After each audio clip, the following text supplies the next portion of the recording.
All right, welcome back to Full Circle 2024, everyone. Hopefully, you got yourselves a nice little break because we are not done for the day yet. For those of you who are just joining, I'm George Koudanaris. And I'm Pallavi Dhodi. And we're super excited to have you back for the penultimate session at Full Circle 2024 with Sairam Krishnan. But before I go ahead, I just wanted to give a very quick shout out to our sponsor, Lead Feeder. We're now going to head on uh, for the penultimate track on track number 4, which is measuring and scaling. Just a quick reminder for those of you who missed the earlier action, both from yesterday and today, you can catch all the past session replays in the event reception. You can just go into the session and click watch replay and catch it right there. All right, well, in this session, we're going to be talking about how not to measure your startup's marketing. And joining us for this session is Sairam Krishnan, head of marketing at Atomic Work and the brain behind the CMO Journal, having been one of the earliest marketing hires at Freshworks and later leading marketing companies like Wingify and Excel. Sairam knows a thing or two about measuring what actually matters. And that's exactly what this masterclass is all about. You know, we spent the last 2 days learning about positioning and content creation and distribution. But how do you know if any of it's actually working? Sai is going to help us cut through the noise of vanity metrics and focus on what truly moves the needle for your business. On that note, Sai, over to you. Thank you so much. Thank you so much for having me, George. Thank you so much for having me, Pallavi. And thank you so much for inviting me. Hi, folks. I would love for like people to say hi on chat or something like that because I can't like see you guys. So it would be nice because then I can get a sense of like whether what I'm saying is working or not. So hi, welcome to the session. So the other thing also is that like Pallavi has given me, Pallavi and George have given me like the 12 a.m. slot, and I'm here in Bangalore, India, in my office. I'll sort of like get my penny of, get my pound of flesh from her for that later. Um, so it's fine, I guess. Like I'm a working marketer. We just sent out a PR, from Atomic Work in office, and that's why actually like most of my team was in office as well. I just sent them off, and it's the thing with being a working marketer, and then you'll see that throughout, like what I'm going to talk about today is that most of what we do is almost incomprehensible to the rest of our to the rest of leadership, to the rest of like to the rest of definitely the technology people in office and so on. And that's why this question of like measurement is always a pretty like how do I say this? It's always pretty like everybody's talking about, hey, like, is this good? Is this not good? And so on and so forth.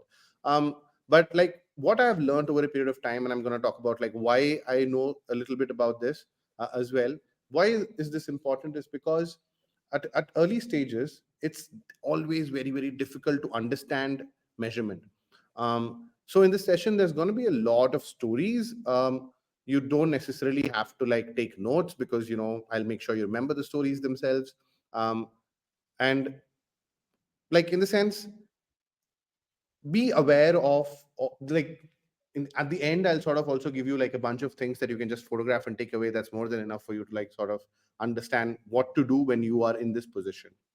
I'm gonna like share my screen now. I don't have like a very, very big presentation, so you guys don't have to worry about a heavy session as well. Pallavi, George, like my screen's on. Can you see it? Perfect. Awesome. Firstly, like let me give you an idea of like um, why you're listening to me, and wherever you are in the world, like you're listening to me today, tonight, midnight for me, wherever you are. Um, you're listening to me because I've done this before, and this is my third 0 to 1. Like I don't recommend it. It's fucking tiring. Like there's like lots of things to do, and there's like constant, there's constantly things to do. I'm never not busy. But the thing is, once that bug bites you, it bites you. Getting something from getting something from absolutely zero to something is amazing. It is a great feeling, and I think that's what keeps me onto it. At Freshworks, I basically I was one of the first marketers, and I was actually employee number 8, and I was able to see the company evolving. That was my first job, so I can't really pretend that I knew anything about what was going on. But I was a really good executioner, and so I learned a lot about what was going on, and I observed and absorbed a lot of stuff, and that taught me a lot about what to do in the early stages, in the 0 to 1 stages. At Wingify, which was my first sort of leadership role, we had a smaller product called Pushcrew. It was a push notification product, and I led marketing for that product from 0 to 1. I was able to take that product from zero to about like 3 million in about 18 months. And like it was gratifying. And I also, for the first time, realized, and I had to take like a bunch of decisions based on my experience and based on that particular context to, to take the, product where it eventually went. That product eventually folded inside the flagship product of Wingify, which is VWO, a product like some of you might know and understand the news, right? And finally, here I'm at Atomic Work.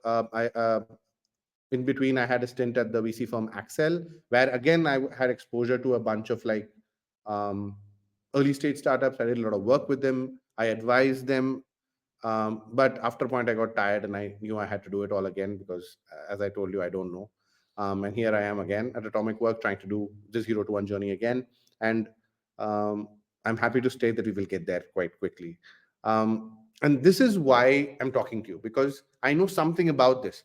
Um, there are two reasons as to like, why this is sort of a big deal in very early in sort of like this early stage startups.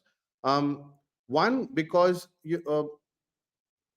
in marketers don't really understand what to measure early, and this is one of the big things that we should also acknowledge. Like when we start out, for example, when I started out in Atomic Work, we came in and like the product wasn't there, right? And we were all like, okay, this is what we're going to do, and let's start marketing. But you don't know what to measure. You start, you're like, okay, like, is this working, is this not working? So that's the first reason. The other reason is that, our CEOs keep annoying us for like completely sort of irrelevant metrics. I'll tell you a bunch of stories about that. Firstly, and this is like very important for you to like sort of understand.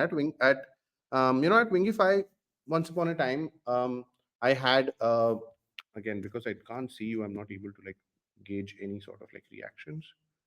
So I think anybody like waving, doing something would be nice, because it feels like I'm talking to an empty room also, because it is an empty room. All right.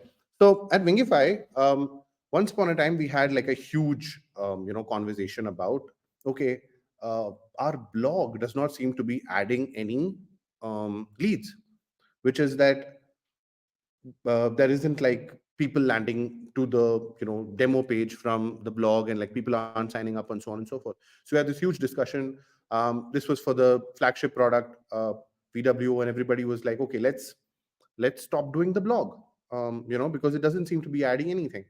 And like I thought it was a bad idea, but I didn't say much, also because we didn't have the data to back it up, and also because when your CEO or your CFO comes at you with, okay, where is this coming from, usually they know that you don't have an answer, and that's why they're coming at you anyway.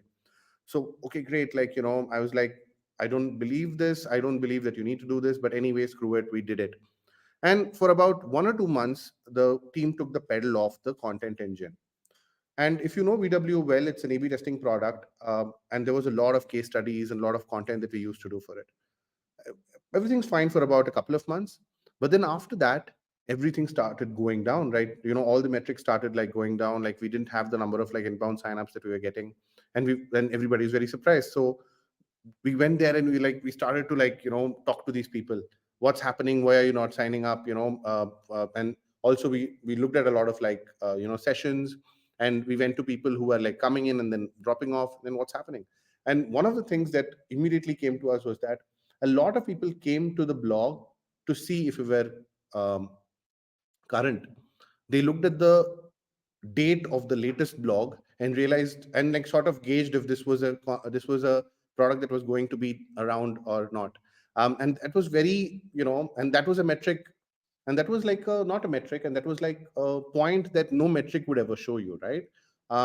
And so we were like, oh, what do we have to do? Then we realized we had to bring the blog back. This is like why I'm saying this is because why I'm telling the story is because of a couple of reasons. One is that um, people don't realize that there are a lot of things that still can't be measured in marketing. This idea that this idea that everything can be measured is a very engineering idea.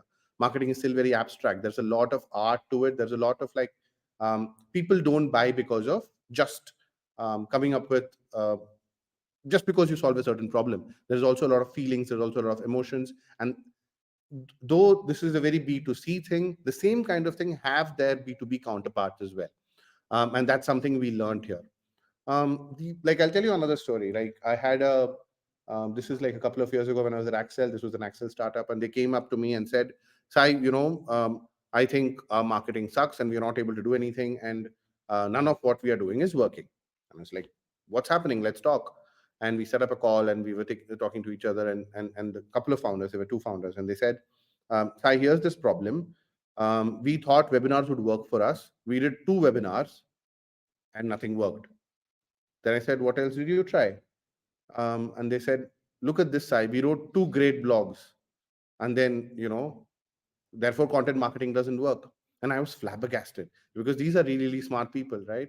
And how do I go tell them that two webinars are not enough to sort of gauge any kind of to gauge any kind of marketing measurement based on webinars, and like two blogs are not enough? And the thing is, it's so funny because these are funded by some of the top, Axel was the top VC firm. Axel remains the top VC firm in the country.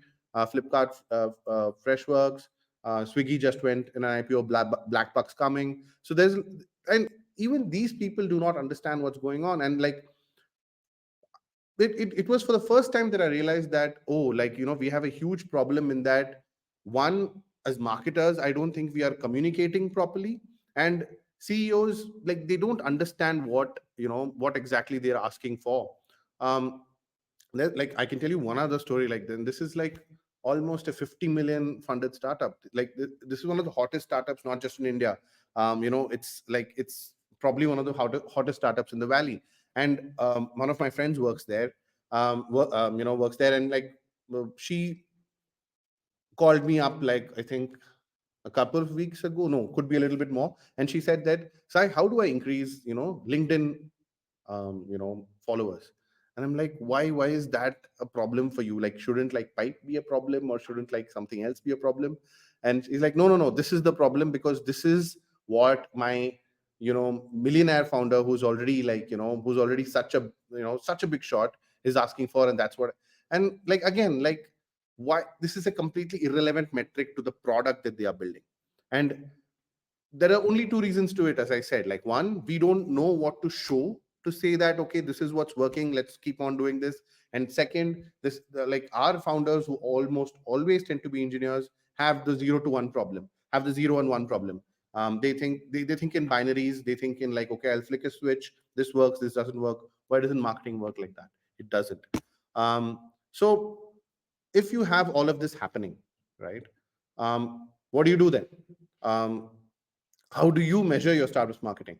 And you'll be surprised to learn that this is what I've learned over a period of like 12, 13 years of working in startups, and mostly like in early stage startups, except like a couple of years in VC, and that's also early stage. You don't measure. And you don't measure because whatever you measure in the early stage is useless without context, and data only helps when you make decisions from it. Random data doesn't work. And like, I'm going to ask for a show of hands here.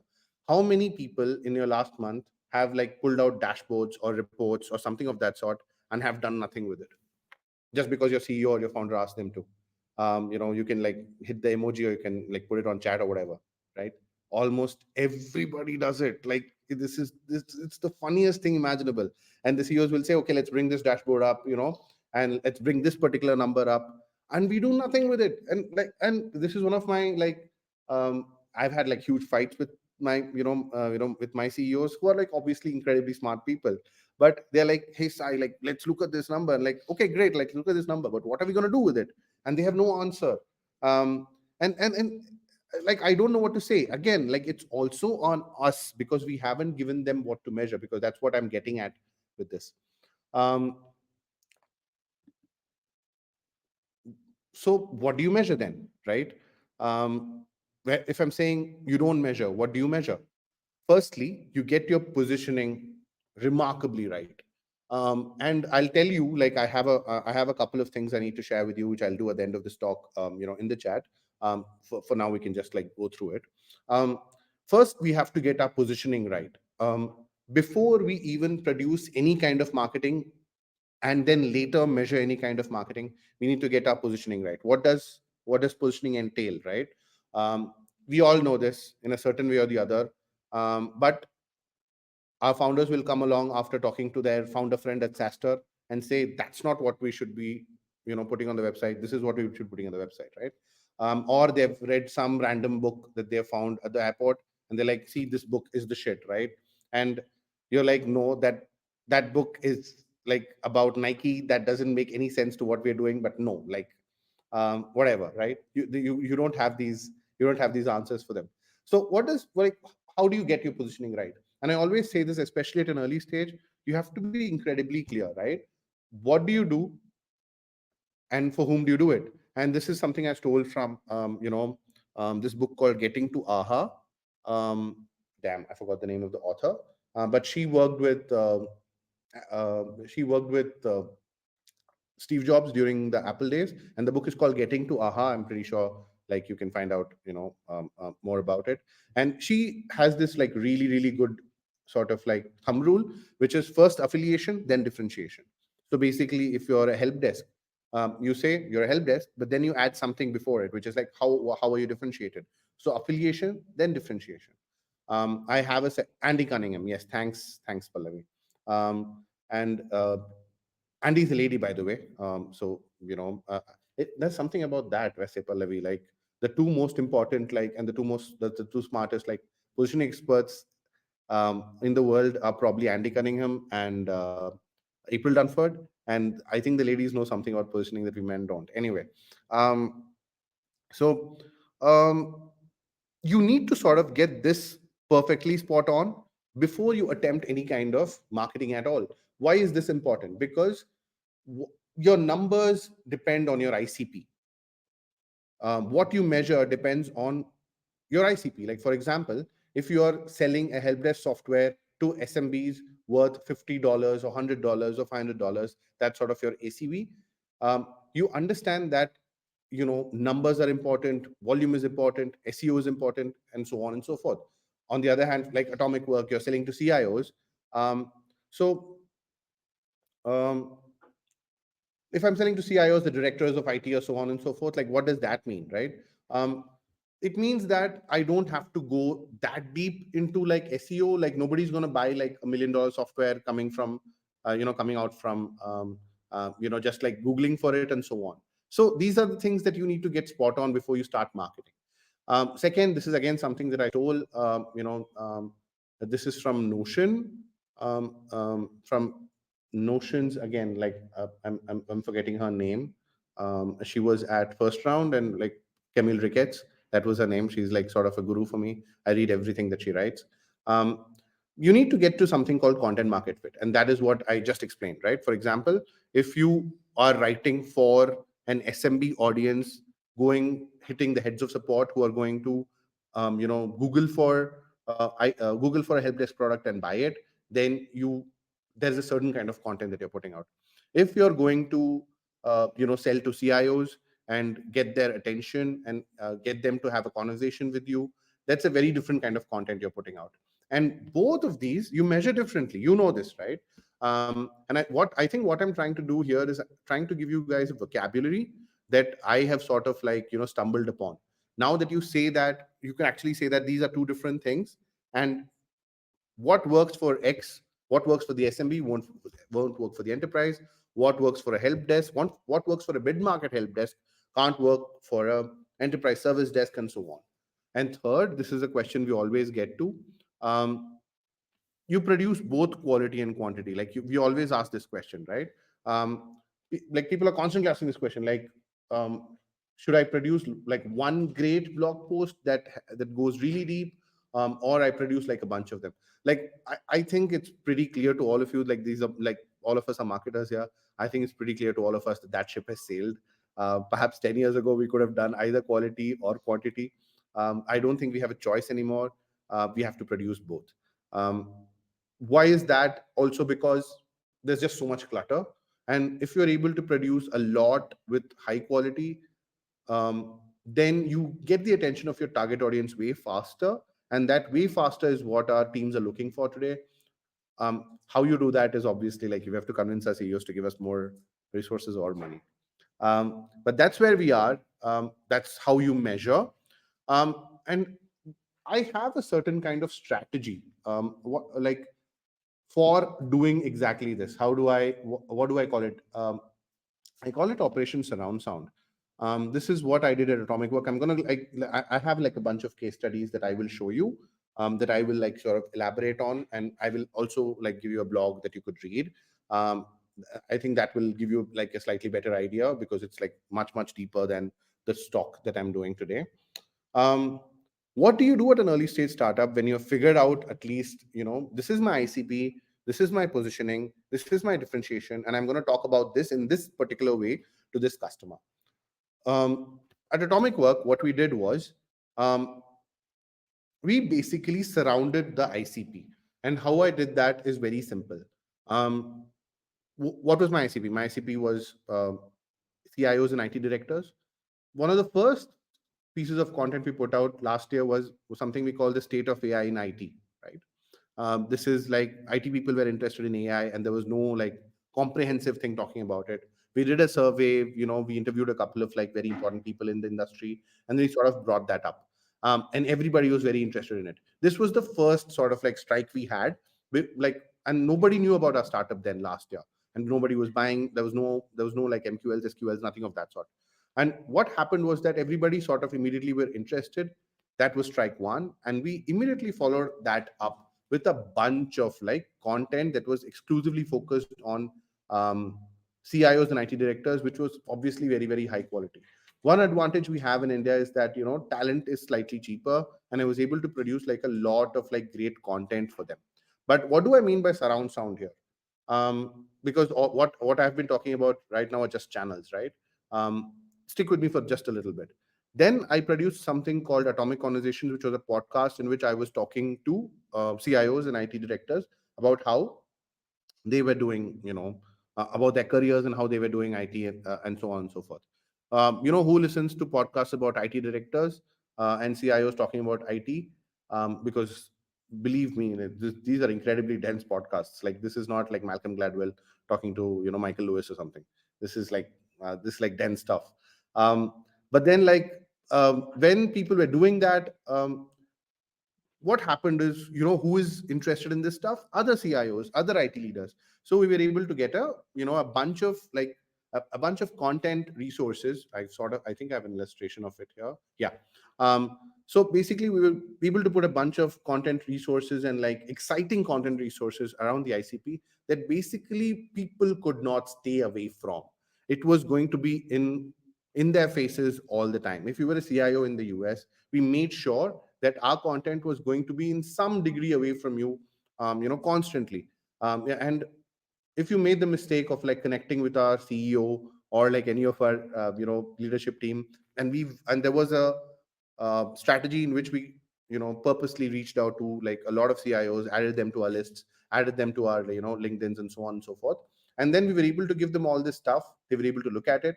All of them were interested, and we created this sort of like vacuum, sort of the space in which all of these people, every time they opened um, LinkedIn, they were able to see us. Now, obviously, this cannot be done immediately, right? I was able to produce like I had to be able to produce a lot of content for about like 4, 5, 6 months before I could have anything. Because again, this is high quality content, and I'm trying to produce a lot of it at that quality.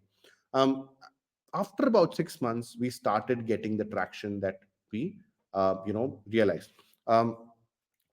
So basically, this is when I started measuring. Like when I had done all of this, and when all of this had been put out, and then I had like 4 or 5 different like channels, that I had at least about like 20, 25 things going on. um, that's when I started measuring, and I could immediately get the idea of what's working, what's not. I didn't have multi-touch, and we are still like figuring out multi-touch. But I still had enough of an attribution model to figure out that, okay, these are the things that people are interested in. Our SEO pages are still doing well and they're landing up here. So what happened with that was that people were surrounded by our content. People were surrounded by the noise that our content made, and we made sure that you could never, like, sort of walk away from us. And once that happened, I measured, where are the CIOs coming from? Where are the IT directors coming from? Are they coming from the podcast? Are they coming from, are they coming from the blog? Are they coming from elsewhere? The reports we're doing, and so on. And then I had a certain idea, and that was what I took to my CEO and said, okay, this is what's working, and this is where I'm going to spend more of my, time on. Um, but it's not just like my experience. I'm going to give you a couple more of these. This is what a company called Rocket Lane did. I don't know if you guys like know Rocket Lane. Again, wave at me if you guys do. um, I wrote like a long like piece about it a long time ago on my newsletter about them. And one of the things they did was, about a year before they even released the product, they had all of this in place. I was actually late at Atomic Work, also because like we found our way to our ICP. But because they knew their ICP very, very early, they're a customer onboarding software. They were able to sort of like find that content market fit much earlier. And because of that time, because like what happens when you don't have the product and your CEO's attention is all on the product, you're able to do so much marketing that will help you later. So for about 1 year, they produced some of the best content about customer onboarding. They had like, even now, like, you should check out the website. I think, they're, if you're looking at SMBs, they're pretty good. Like, you should probably, copy a bunch of their stuff for your ICPs as well. And again, you don't have to go look at it. I'll share, I'll share my piece on them, and you can sort of like go over it.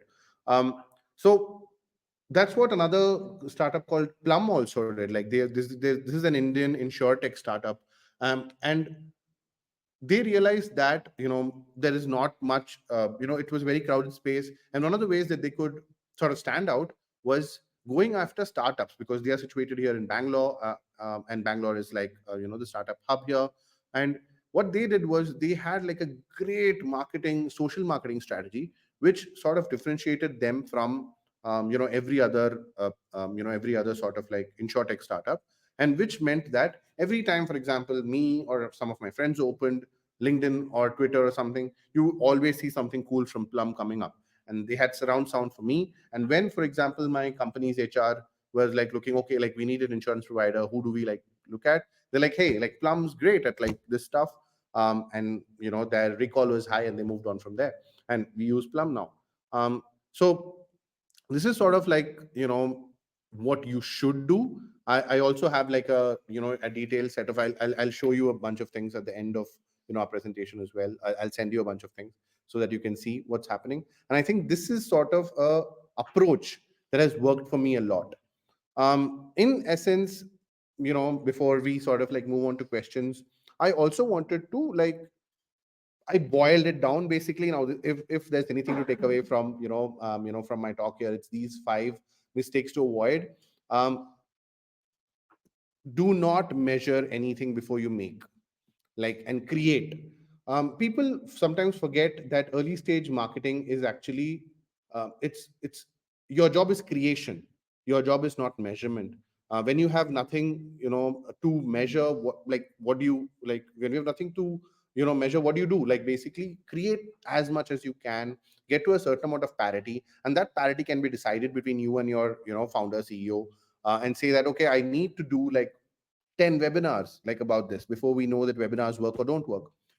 We need to write a blog, a week for like 12 weeks, for like 14 weeks, for 15 weeks, and use social to like, target it at our ICP before we know what's working, what's not working. And sort of this conversation has really helped me. One of the things that helped, that sort of like was a product of this, was the podcast. And again, I'll show you right after. um, uh, when I started it, nobody was listening to it. It was like, okay, what are we doing, and so on. But I was, because I had told my CEO that this is going to take some time. And but imagine that you can, and also you have to like hit their ego a little bit. Imagine, I told him, like, none of your friends, companies, startups have podcasts. Imagine if you have a podcast and you can, like, send it to them and like, hey, this is a great idea, why don't you go ahead and do it. So then I was able to do that. So that's a conversation you can have. The second thing is measuring blind. Like, don't do it without knowing what's important. And when I say what's important, for example, like, we know that a report like the state of AI in IT is like incredibly important for for this particular ICP. They want this information, they want data. And if that is important, I have to do the research, right? And then I have to like produce that kind of content. And only that is important to them.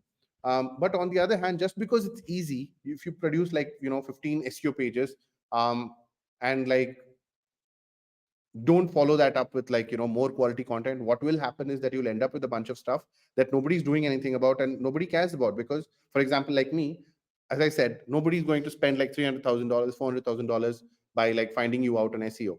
They can find you out, and if it's not followed, again, somebody told me that I read this somewhere, the second piece of content is the most important piece of content, because they see one thing and they come to your website, but they need to be like the 1 2, they need to be knocked out by the second punch. When they see, oh, this is great, these guys have more than one thing, that's good.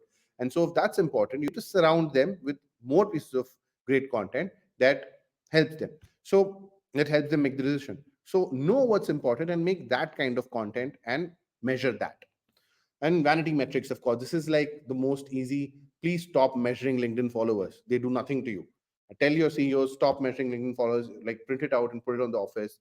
Like, do something. Because like this is the stuff that why aren't my Twitter followers going up? You are a note taking app, like nobody cares about this. Like, let's talk about pipe, let's talk about like who's coming to the website, so on and so forth.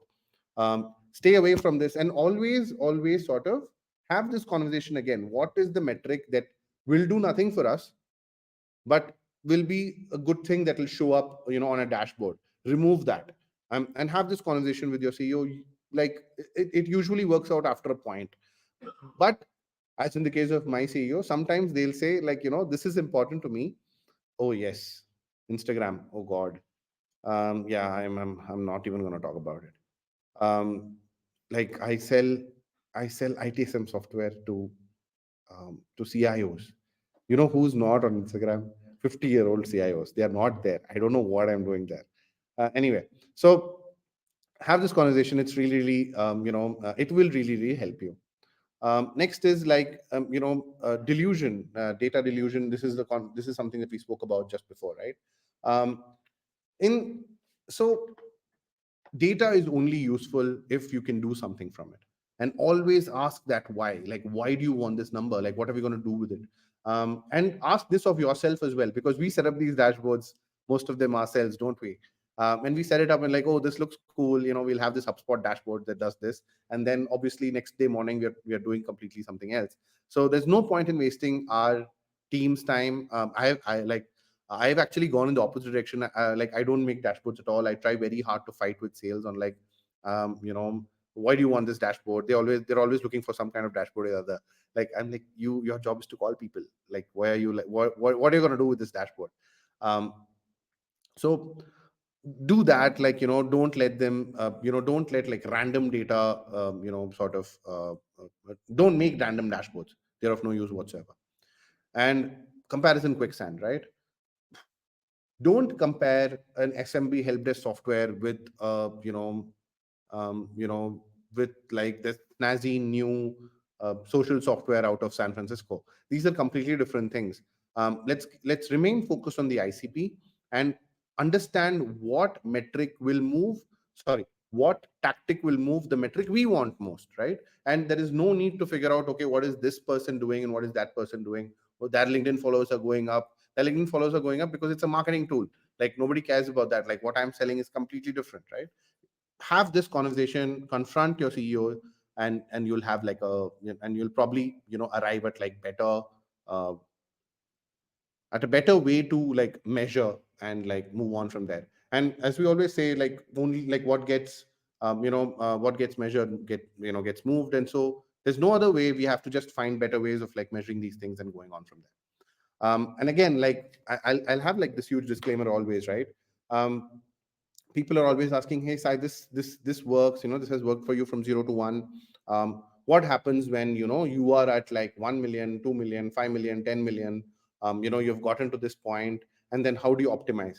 And you should say this very, very clearly. You're obviously going to hire somebody who's like coming from some other big company, over me. It's their problem, not mine. Like, you asked me to get you to from 0 to 1. Here's the 0 to 1. um, Optimization is a completely different ball game, right? Once you get to a certain budget, you'll have a lot more. You'll have a lot more money to spend, a lot more like avenues to spend on, and a lot more brand to draw on, right? So these are completely different things. What we are talking about is a completely different thing. 0 to 1 measurement is very tough, and that is why we need to have all these like sort of all these sort of tactics to get to the correct way to measure and improve. But later it's much, much easier. You have all this data to figure out and optimize. And so never sort of like let anybody sort of talk down our jobs. 0 to 1 is always the toughest. I'm gonna like end at this juncture. That's me on Twitter at Sairam Krishnan, and that's my newsletter, thecmojournal.com. I'm also going to like before I end, and like I'm gonna like stop sharing, and I'll also like share the sort of one blog on positioning and the Rocket Lane blog I spoke about. I think there's a lot to learn from those places, and I would love to take any questions. Thank you. Fantastic. That was awesome, Sai. That was so good. I think there's a lot there that was just music to marketers' ears. The idea that your job is creation, not measurement. I think a lot of people wanted to hear that. I suppose one question that we had, and you've covered it a little bit, is how do you have those conversations with leadership around? I mean, the education gap just seems to always be so big between marketer and leadership on what marketing should do, especially in that 0 to 1 stage and how it should be measured. And the idea that you need to find your positioning first, do your content market fit? Like, how do you sit down and actually have those conversations with them? Yeah, it's a good question. Um, I'm just gonna send this blog out before answering the question. Give me a second, George. Sorry if I spelled anything wrong, folks. All right. So, like I'll tell you what has helped me. I usually go and like tell them completely something that they don't want to hear. So like I want to get a no from them, because that's easier, right? Like if you go and say that this is what I want to do, they're not that interested.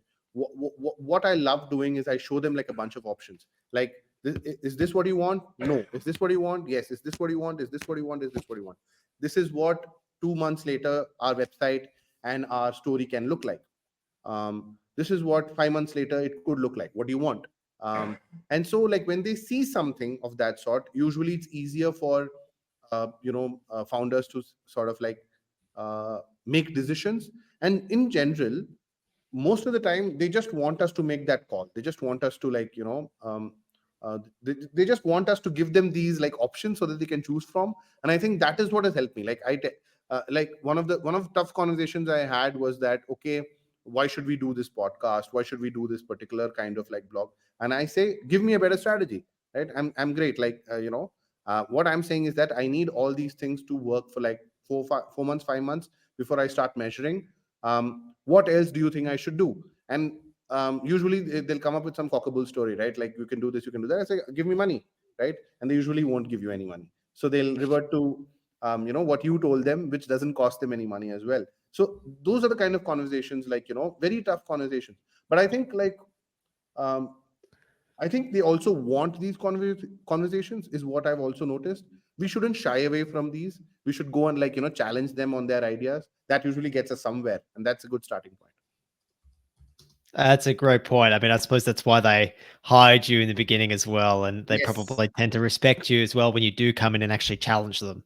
Also, it's a difficult ass job, George. Like like we are hired to do this because it's difficult and they can't do it themselves.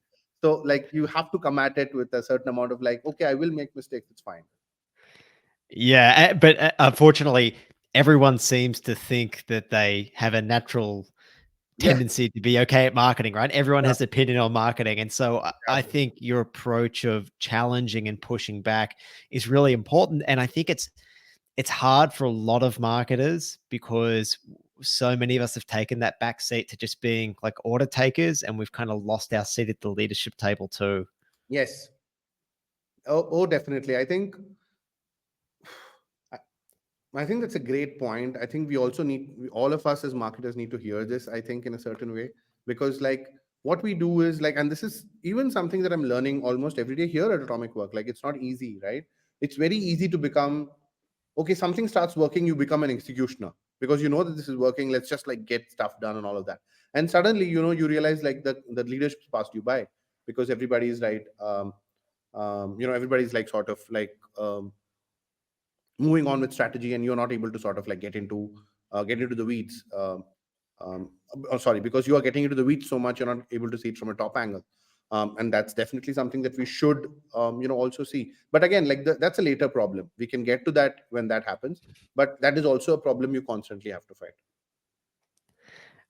We have a question here from the audience from Nishant. When it comes to surround sound for enterprise customers, what do you think about beyond showing up on their LinkedIn feeds? Yeah, like a couple of things, like, right off the top of my head, PR is a great point because, who like enterprise customers, they care a lot about like, brand. And so when you're very early, try to do a bunch of PR because it generally like shows up on their radars. And it helps them like, make a couple of calls.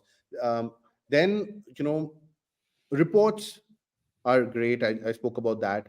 And then there's one more thing that I was like, I was remembering. Newsletters. I think one thing that has also helped us is that there are niche newsletters. There are a bunch of them.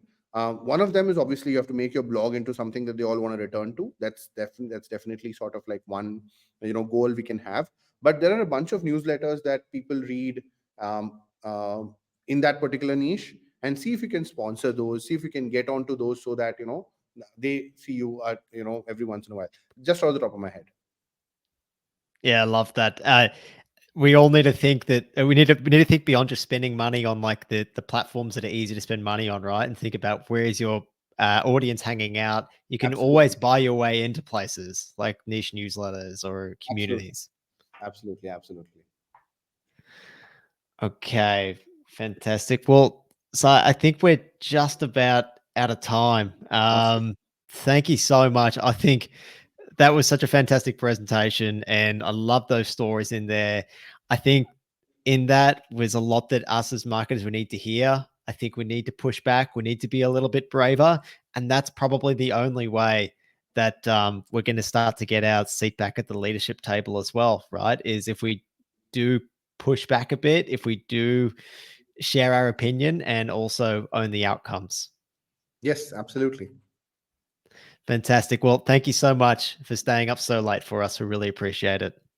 Not at all. Thank you so much for having me, George. It was a pleasure to be here, and I hope folks, their time was worth something. Absolutely.